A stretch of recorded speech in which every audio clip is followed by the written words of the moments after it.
le monde! Alors, une petite vidéo express pour vous donner quelques astuces pour arriver en forme à l'école. C'est pas toujours facile avec la vie d'adulte qu'on a, avec toutes les sollicitations qu'on a autour de nous, de permettre à notre enfant d'arriver dans les meilleures dispositions à l'école. Et pourtant, c'est fondamental parce que ça va déterminer la qualité de toute sa journée, y compris à l'école, mais aussi de comment il va rentrer le soir à la maison. Et comment vous allez vivre les quelques heures qui séparent la rentrée de l'école du coucher. Donc voilà quelques petites astuces que j'ai glanées, soit au cours de mon expérience d'enseignante, soit grâce aux différentes conférences que j'ai vues, livres que j'ai lus. Et on va tout de suite commencer par l'astuce numéro 1. Évidemment, il faut avoir suffisamment dormi, entre 8h et 10h selon l'âge de votre enfant.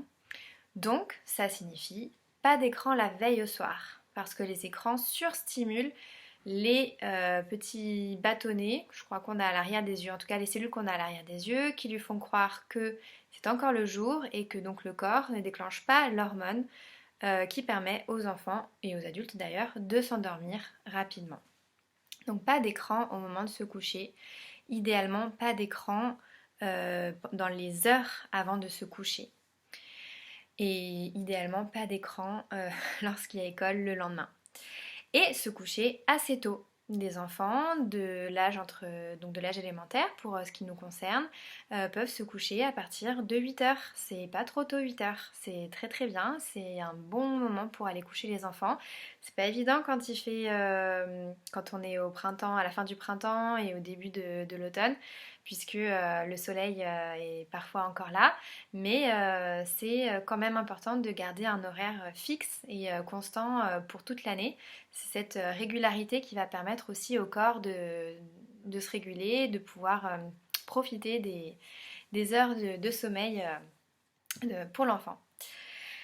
La deuxième astuce, c'est d'avoir rempli son réservoir affectif. En tout cas, d'arriver à l'école avec un réservoir affectif complètement rempli et qui va forcément se vider au fur et à mesure de la journée parce qu'on vit tous des événements qui nous stressent un peu, qui nous tendent.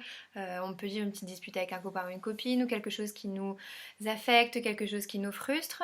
Mais si le réservoir est rempli à la base, c'est pas très grave ces petits aléas. En revanche, si le réservoir il est vide dès le départ, alors tout de suite, ces petits aléas vont devenir des crises qui vont être de plus en plus compliquées à gérer au fur et à mesure de la journée et qui vont se terminer en des retours à la maison le soir avec des cris, avec des pleurs, avec des, des comportements parfois violents, etc. Et donc des soirées pas très très agréables en perspective. Le réservoir affectif, c'est quoi? C'est comme dans les jeux vidéo avec une jauge comme ça. En gros, tous les êtres humains ont un certain degré de patience et un certain degré d'empathie qu'on peut avoir en nous. Et plus on est nourri d'amour, d'apaisement, de choses positives, et plus ce réservoir se remplit. Et plus on en est privé, plus le réservoir se vide. Et le stress vide le réservoir de façon drastique. Alors comment on fait pour avoir son réservoir affectif bien rempli? Donc déjà, on a bien dormi. En plus, on se réveille tranquillement, avec des câlins, dans la douceur, avec un horaire déterminé à l'avance. Donc les enfants les plus âgés peuvent eux-mêmes régler un réveil. Les plus petits savent, on peut leur dire, même s'ils ne savent pas encore lire l'heure, voilà, on se lève à telle heure, etc.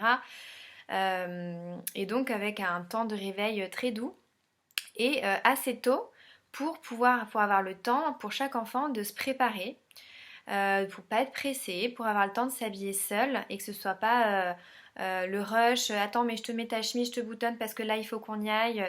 Évidemment ça arrive, il y a des matins où le réveil sonne pas, ou vraiment c'est compliqué, il faut aller vite, mais idéalement, on essaye de laisser l'enfant se préparer seul, d'avoir choisi ses vêtements la veille, de préparer ses affaires selon la journée à venir. S'il a une journée de sport, et bien lui rappeler, tu te rappelles, aujourd'hui tu mets tes vêtements de sport. Idéalement, c'est lui ou elle qui a préparé ses vêtements la veille.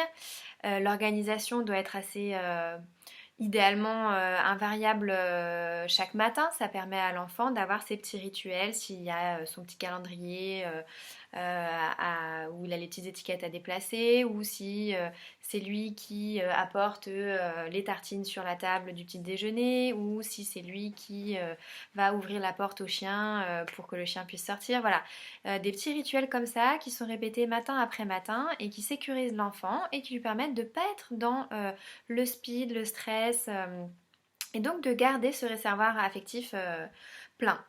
Évidemment, le pire moment pour regarder les écrans, c'est le matin.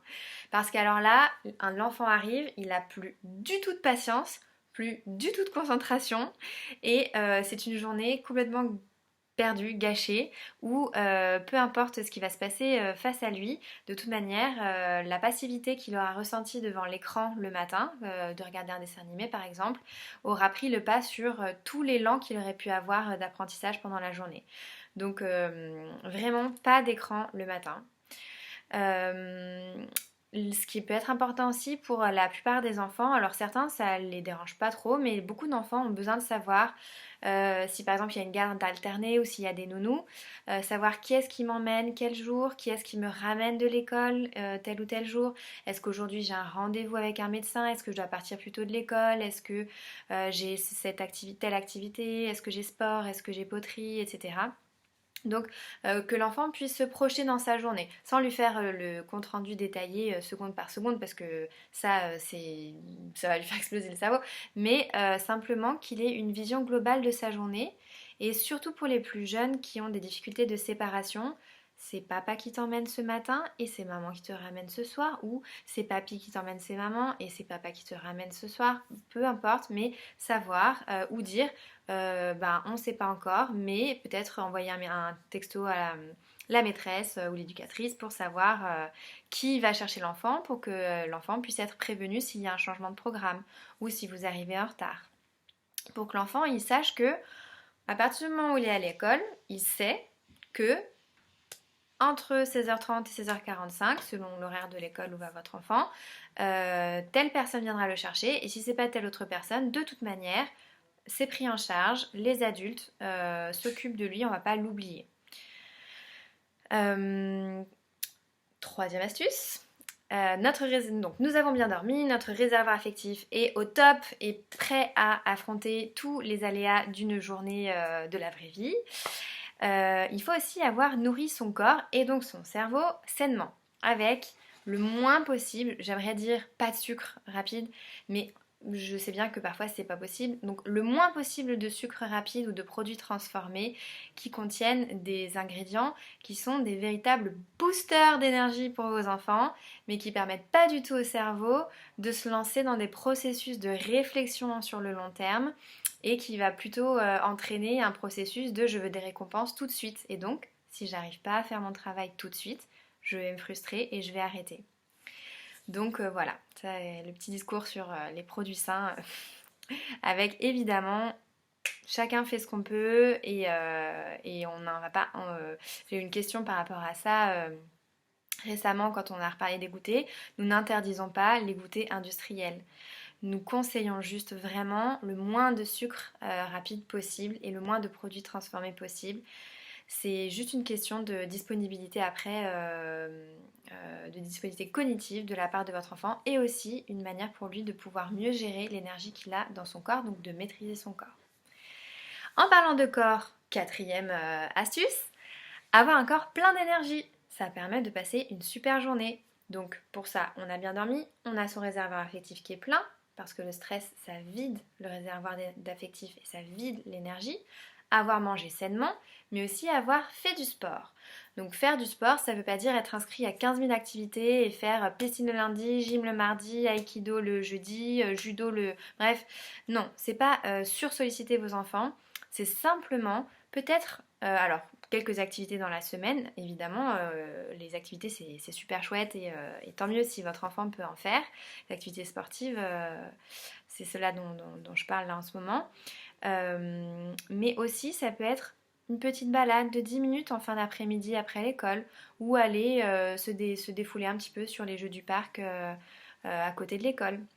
Donc mettre en mouvement son corps, parce que donc, dans nos classes Montessori, le corps est engagé en permanence, en même temps que le cerveau, mais il est engagé d'une certaine manière qui n'est pas la dépense énergétique.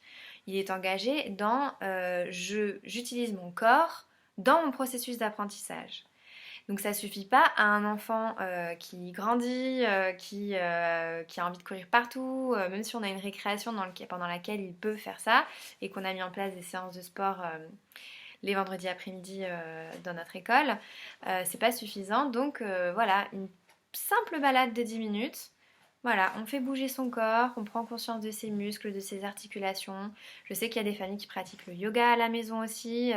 Le livre Calme et attentif comme une grenouille, ça marche super bien avec les enfants. Ça a l'avantage de leur permettre de prendre conscience de leur corps, mais aussi de s'apaiser mentalement. Donc ça c'est top. Je sais plus où j'en suis, c'est la 5e astuce, on va dire que c'est la 5e. Évidemment, donc on parlait du corps. Notre corps, c'est la façon dont on se présente aux autres. Donc quand on interagit avec d'autres personnes, les éducateurs, les éducatrices, les camarades de classe ou n'importe qui, on intervient avec notre corps en premier. C'est ce qu'on voit. Avant même de parler, on intervient avec notre corps. Si on n'est pas bien dans son corps, alors les interactions vont être plus compliquées avec les autres et on va être moins disponible cognitivement pour les apprentissages. Comment est-ce qu'on fait pour se sentir bien dans son corps? On a une hygiène de vie, quotidienne. Les enfants peuvent se brosser les cheveux s'ils en ont besoin, s'ils ont besoin de se brosser les cheveux, se les coiffer, se brosser les dents, avoir pris sa douche la veille ou le matin, se débarbouiller après le petit déjeuner, mais aussi choisir leurs propres vêtements, des vêtements qu'ils aiment porter, qu'ils vont porter avec fierté, des petits bijoux, pourquoi pas, si ça leur fait plaisir, choisir les chaussures avec lesquelles ils courent le plus vite ou qu'ils trouvent le plus jolies, et puis aussi en fonction des activités qu'ils vont vivre pendant la journée. Et donc ça, évidemment, c'est très pertinent de préparer ça la veille pour gagner du temps. Et donc le matin, hop, juste passer à l'habillage de ce qu'on a déjà préparé.